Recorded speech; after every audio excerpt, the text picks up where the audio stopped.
guys, good morning. Dahil Saturday tayo ngayon, may dumating kaming mga parcel. Dahil yung mga pamangkin ko marunong talaga mag-order. Pero naibigay ko na talaga sa kanila Ito yung sa akin naman. Ako naman yung mag-unboxing. Actually, first time ko talaga mag-order ng product na ito.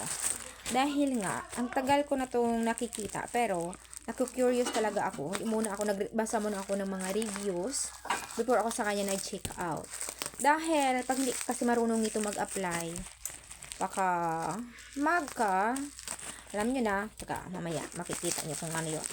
Ito sinasabi ko kasi, oh wow, thank you, may freebie tayo. Ito siya ang ating retinol collagen facial cream. Yes, pag sinabing retinol, alam nyo nang ibig kong sabihin, pang anti-aging to siya. At pag hindi mo alam kung paano to gamitin, dapat magtanong-tanong ka muna at mag-research.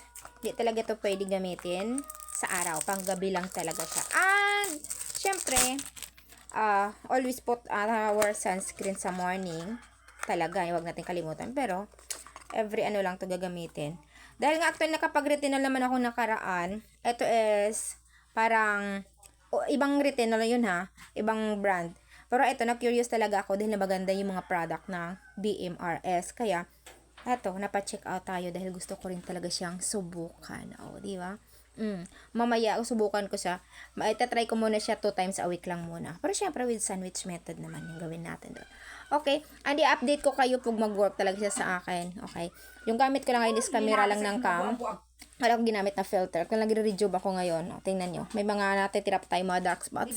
At nag-sunscreen lang talaga ako ngayong umaga. Simula kanina. O, diba? Yun lang guys. Good morning. At palagi ba yan, Godless Fall for more. Mura lang to siya. 100 plus ko lang nabili dito sa TikTok.